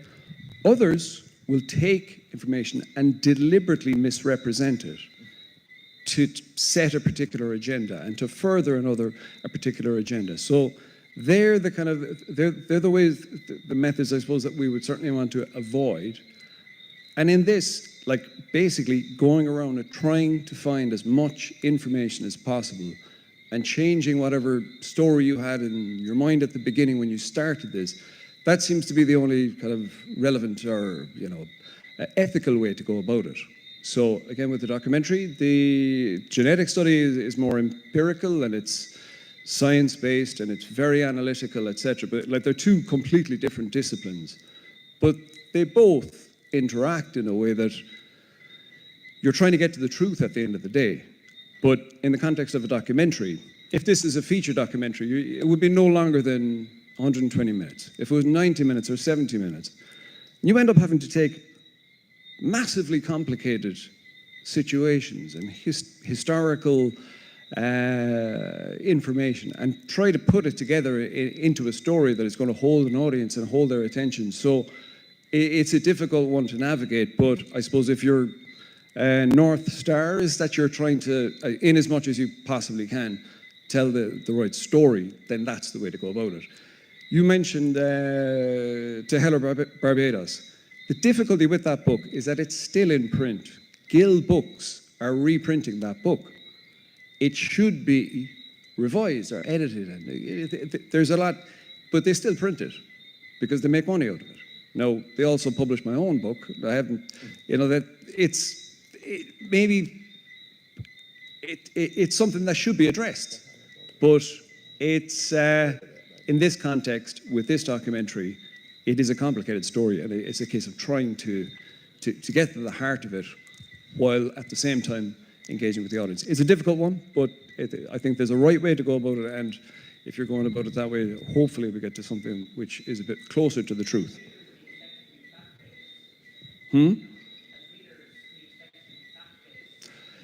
It's the same with documentary. Like, people expect documentaries to be factual. Now, that's not always the case. And there are numerous examples of that over the years. But again, it's down to the documentary maker. And, documentary is in a funny category, that it does need to tell a story, needs to hold an audience, needs to keep people engaged. And sometimes the truth is kind of twisted to a certain extent, and the extent to which that comes down to the documentary maker. So hopefully I'll do it in as ethical a way as possible. That's certainly my intention anyway. Hey, very interesting. I don't think I have any Irish connection, but it's just found it very interesting nonetheless. But there are two things that you mentioned that I'm curious about. One, you said that it's important for the families not to be related, or you don't take everybody from the same family. And I'm curious, given the smallness of the community, the fact that there's been an isolated community, and from a Barbadian, we've always thought that the community has been intermarrying, and isn't it going to be very difficult to have the separation that you said was necessary? That's one. And then the other one is the absence of records, which you seem to be implying. I think you said that you went into the parish, the St. John Cemetery, and there were no Irish, or very few Irish names there. And then somebody said, look at the burial ground on the other side of the road. But are there records of the indentured servants, or however those people? I mean, there are no records of the enslaved before a certain period. But aren't there records for the Irish that came to Barbados and the Scottish? The genealogists here would be the experts on that. In my own research, what I've been doing is reading the likes of Hilary Beckles, Richard Dunn, Jill Shepherd, Jerome Handler, Matt Riley, and people who have spent, in my engagement with this research, I don't have the time or the resources to go through the original documents in the UK archives, etc. But I've been relying on the work of very reputable academics in order to try to get as close as I can to the truth. But with regards to the original documents, I haven't come across a lot of details about the people who were sent here in the 1650s in particular. Now, if there's any genealogists here that can point me in the direction of documents that would shed more light on that, I would be very, very grateful to hear from. And Pat is putting up her hand there. Sorry, the other question I think and that's was the for other Ed. thing is the fact that they were not in the parish graveyard. Is it because they were Catholic? In Anglican graveyard then? Or? Yeah, the Anglican graveyard. It was explained to me that in St. John you have the the beautiful church that's there, and in the grounds around the church they would have been the wealthy people, but the poorer people were up the road, and none of the names in the church grounds struck me stood out as being, or there might have been Cumberbatch or Codrington, and very English sounding names, and then And then you go to the one up the road, and there's Kerwins, Mahers, Rileys, O'Neills, various spellings of O'Neill. There's I found a Sullivan, there's a Shea, etc., which again was very surprising. But they were not they were not close to the church because presumably they wouldn't have been as well off. Now it's quite likely that if we met any of these individuals who may have been buried 25 years ago. I'm sure there would have been a mix of African and some element of Irish ancestry. They might have. We don't know what their story would have been, but the names are there, definitely, and there's quite an abundance of them as well. And it's similar in St. Margaret's Church when you go around the grounds, and all of those churches would have been Anglican. There was no Catholic church allowed in Barbados for hundreds of years. It was outlawed. Okay, we have a quick question from our online audience, which I think has been kind of skirted around before, but maybe you could outline explicitly the proposed process. So Jay Connolly asks, what are your inclusion criteria, I believe, for the genetics project? And they continue, how would one know outside of folklore or stories or surname if they were eligible to participate? So we haven't tied it down explicitly, but at the moment, the inclusion criteria is if you self-identify as being or having ancestors from, parents or grandparents from the indentured descendants community, then you would potentially be eligible for the study. So the idea being that if someone has all four grandparents who are from the community, that's more of their genome is from that community, so kind of a more informative sample. But we do realize that there aren't going to be many of those individuals accessible to the study, and so we'll be recruiting individuals with, one or two grandparents or three or four grandparents, okay? So the idea being if you believe that you have ancestry from this descendant community, from your kind of, a couple of generations ago, that should be inclusion criteria. But at the moment, that is not finalized, but I imagine that will be roughly what the inclusion criteria is. Also, you have to be an adult. 18 years or above, we can't consent children. We just can't. Yes, hopefully that answered the question. Very quickly on the remaining genetics questions for the families, the reason we do this is because we sample individuals that are more than 2 or 3 links or distances apart from each other. So say, for example, you've got 2 second cousins. That's fine. They're distant enough. They've got enough different diverse ancestry or common ancestors that it's essentially another sample. But if you choose me and my brother or me and my mum, we're going to be sharing a quarter, 50% of our genomes with each other. So essentially we're going to be sampling the same genome twice. So they're non-independent samples. So we typically don't analyze individuals who are close relatives together. It does make it a little bit difficult, especially if the population's small, but you can be careful about it, right? So if you have a spousal couple and they don't share first cousins, then that's 2 samples, right? They're from the same family, but they're 2 independent samples. So you can be kind of clever about exactly how you sample. And then the other questions about ethics, about use of data. That's the reason why we have the steering committee, and the reason why we feedback results to kind of a management committee to make sure that the data has been analyzed, and then how we're interpreting and what we're putting labels onto that data is in a safe way.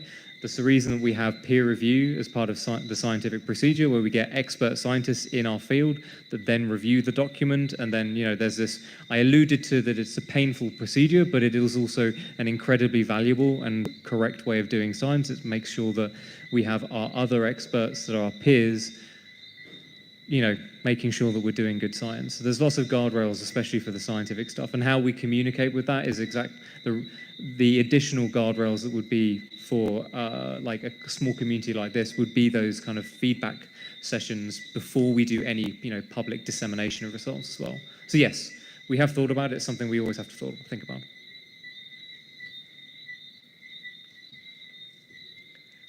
Good evening. You've talked about the Irish in the context of indentured servants, but I'm questioning about the Quakers, because nobody ever seems to talk about them. And apparently there were a large community of Quakers here in Barbados. There was a Quaker burial ground, and I just checked on Google. Apparently there were Irish Quakers also, which may answer your question about them not being buried in the Protestant burial ground. And I just wondered if you include them, know about them, because nobody ever seems to talk about them. It's a very good question, because we went looking for the site below the cliff where the settlements up till whatever the 50s and 60s were. And we went there, I think it was last Tuesday, and the man who was guiding us, John Knox, was making the same point about the Quakers. Now, to be honest, it has never occurred to me. And the Quaker angle is something that I wasn't familiar with. I had read about the Quakers being unwelcome in Barbados and have come across numerous accounts of it. But I think they were also unwelcome in Ireland. And I think that's one of the reasons why they left and came to this part of the world. Mm-hmm. And then they were persecuted here also.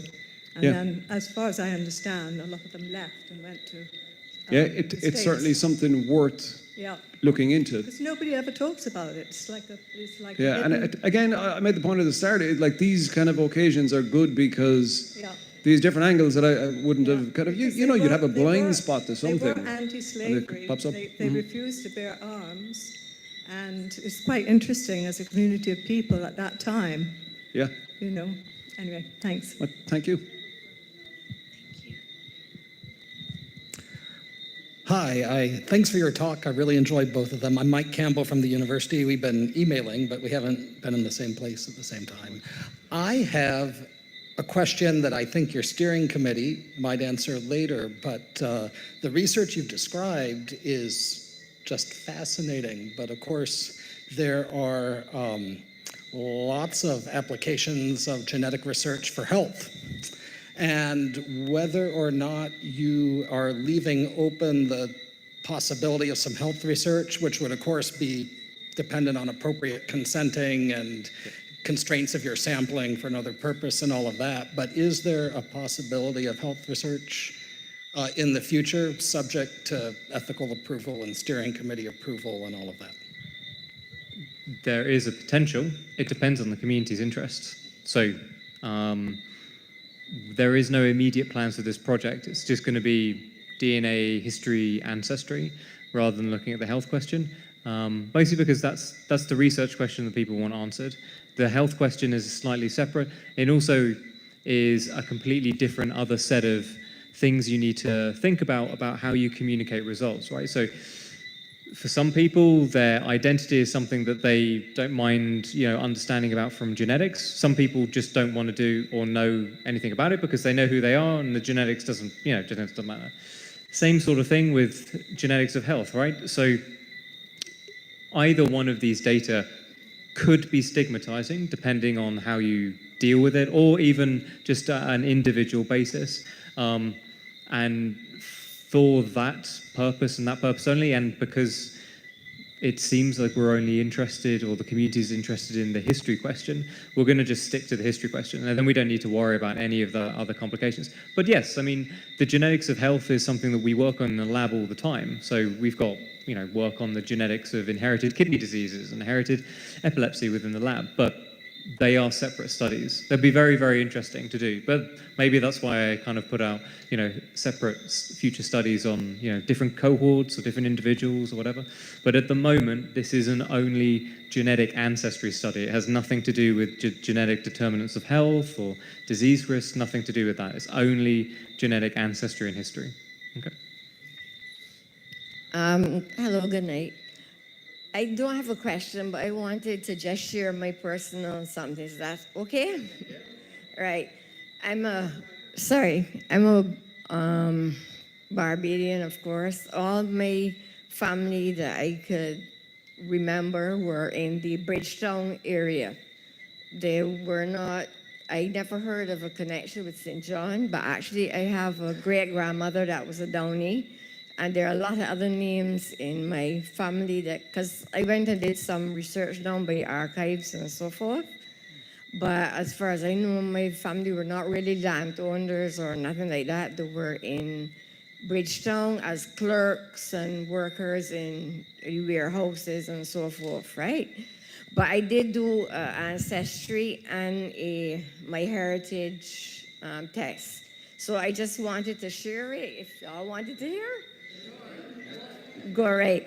Okay, Ancestry said that I was 77% England and Northwestern Europe, 14% Scotland, 7% Denmark, and 2% Ireland. That's Ancestry. Now, my heritage, they give me a better breakdown or more extensive breakdown. Sorry, I'm not accustomed. Forgive me. English, 40.6%, Scottish and Welsh 26%, Breton 10.2%, French 6.3%, Danish 5.5%, Germanic 4.7%, Dutch 3.8%, and Irish 1.7%, and Swedish 1.2%. So basically, they agree with the Irish for sure. The English, right, but I'm a Bajan, right, agreed. But I was just, thank you. Thank you very much. Thanks very much. And that's an important point. Like, I hope it came across clearly. Like, at the start of this, I did say earlier, it's like I was hoping, half hoping, but kind of expecting to find maybe a community of Irish people that had been forgotten. And I know now that's not the case. And that's not the intention, to try to prove that, oh, look, here they are, they're just Irish. We're only going to sample Irish people and we're going to get these results and that's it. Obviously, like, we have to find out what the information tells us, what are the facts of what happened, and what different perspective does that give us? There's one point, actually, that has crossed my mind. When Ed was showing the different areas of Ireland where people come from, okay, I'd be very interested to see how the historical records connect to the genetic areas that Irish ancestry is linked to. Now, there's two things that I've mentioned in relation to that. One is the siege of Drogheda in 49 or 1650, the exact date, it's in around there, where there's a record, and in Cromwell's words, they killed all the officers, and the men they Barbadosed, they shipped to the Barbados, okay? I think, was there a couple of thousand, maybe it was a couple of hundred. Now, you also have a lot of accounts of people being shipped from Kinsale in County Cork. And these are it's recorded. There was a letter from the mayor of Kinsale to the Earl of Cork to say, you need to stop these ships coming into Kinsale, going into the countryside, sending out what were referred to as man-catchers, who will go out, grab people off the streets, country roads, etc., put them on ships, ship them out here, and put them into indentured servitude. So I'd be really interested if there's anything in that is reflected in the genetic data. regionally and down to specific areas. So again, you just whatever the information tells us will be interesting, and it might have a completely different gives a completely different insight on all of that. But thanks for that as well. Yes, can I just answer a couple of questions? The first one, first of all, the Quakers. A lot of work was done on the Quakers, and it is available in libraries and records of individual Quakers. But the problem was that because they were disapproved by the government, gradually, by the early 1700s, most of them had gone abroad, or to Australia, to America. And that's why you don't hear so much about them these days. But there are maps with several Quaker meeting houses on an early map. I'm sorry, I can't remember the name of which map at the moment, but it is available, so you could look at that. And the other subject is how far do our records go back? I think somebody asked that question earlier, and it's very mixed. The Anglican records are varied because some of them have been lost.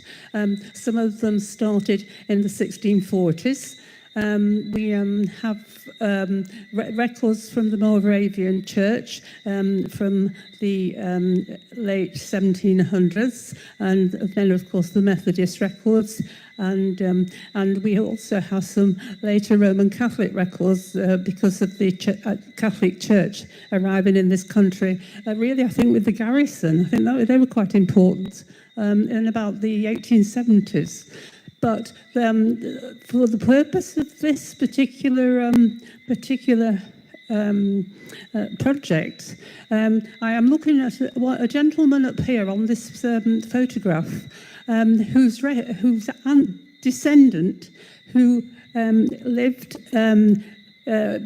in a very well-known local person who made an absolute fortune after bringing his cattle or walking them all the way over from St. John and selling them. A man called John Goddard. He had 12 children, and one of his sons actually asked myself and another genealogist to go through the records of that family, and we have records of that family going back to marriage records, burial records, and death records going back to the mid 1700s, which I think will be a great help to this project.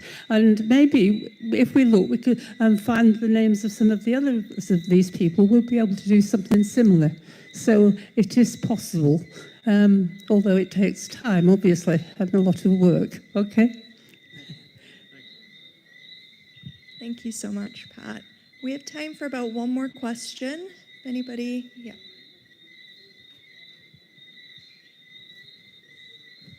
Hi, good evening. I discussed this with you briefly on Tuesday. And the area that I think is complicated is the fact that the story is that people in that particular area of St. John descend from indentured labor. And I then have asked myself if I can then say that I am descended from one of the Africans who was here in that same period, right after indentured labor started to be removed, if I can say that. So that's a very wide area. How can you all and people continually say that these people descended, that people that live in the area of St. John or St. Philip and some in St. Peter and St. Lucy are descended from indentured labor that was here in the 1600 period before the turn of the 1700s. And if you all, and if this is what is promoted, then all of us who identify with our African ancestry will then be able to identify with those first enslaved people who were here. And since that has not been something that's promoted, how can this be promoted?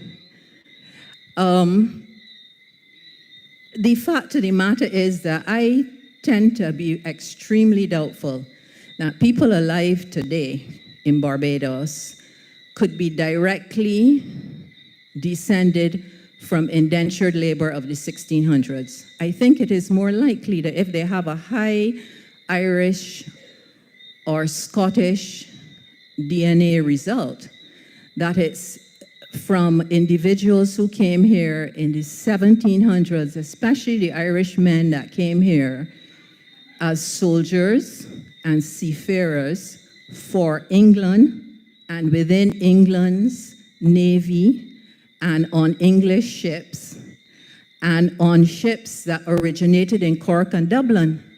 And those men are the men whose DNA is in the island today, in these folks. I can't see that they could, that indentured laborers, we know that they died like flies. That is the reason that the enslavers then brought labor from Africa. They died out. If they had children, could their children have survived into the 1700s? And it was consistent families built that their descendants could be alive today? And I think that is a huge question. And the fact that you are looking at Anglican burial grounds such as St. John's Parish Church for people who were indentured laborers from Ireland who were Catholics is a no-no. In fact, indentured laborers who were working on those early plantations of the 1600s before the turn of the 1700s, before the turn of the century, they died like flies and they were just buried in a hole or their bodies were thrown in the sea. And that is the reality of Barbados. So there's no point looking. If you happen to see names that are rooted in Ireland today, that you can say are rooted in Ireland today, in an Anglican churchyard or a Moravian churchyard, that is probably a much later person, a person from who left the Catholic religion. So they weren't identifying at that point with Ireland. So these are things that are very important, and the indentured laborers who died were just put in a hole on the plantation. And that was the end of that. So these are things I think you have to consider, and it would save time if you have that type of direction. Quaker burial grounds, by looking at the old maps of the 1700s and the early 1800s, you will see on the old maps that are online where the Quaker meeting houses were in St. Philip and St. Lucie and different places on the island. And then if you identify those places, you may identify still some open land, and you may identify that burials are around that area. So that would solve that for you. In the archives itself, as Pat so rightly said, there are a lot of Church of England documentation, followed by Moravian and Methodist, and some people who practice the Judaic as Jews, those kind of documents. And then there's a miniature amount of Catholic documents, but they're a later period. I suppose later period. Marcia, and we were speaking about this briefly the other night as well, right? Now, the thing is, I can't answer your question definitively, okay? But what I would do is approach this with an open mind. I might have my own notions about how things may have gone or may have not gone. And I would look at as many of the sources and the information, the accurate information as I can get, what is in the archives, etc. Then there is the genetic data, which may become available, and then you have the social history and the folk memory. And I just refer back to the first clip I played of the couple sitting outside their cottage in Montserrat, okay? And if somebody was to tell me, okay, so no, they're not descended from people in the 1640s that something else happened there. They must have been sailors. I'd find that difficult to believe because, number one, that accent sounds like my grandfather. Number two, that folk memory goes back very far, but it's not that many connections, perhaps. William King, who you saw there a while ago, his father was born in 1894, 135 years ago. So 135 years goes back to his father's birth. So 350 years in that context, from the grandparents speaking to the grandchild, etc. That's how folk memory is conveyed. So again, I come at it with an open mind. Like I'm not presupposing the outcomes. Humans are, we persevere. Like we've evolved since, millions of years through adversity and hardship. It's not.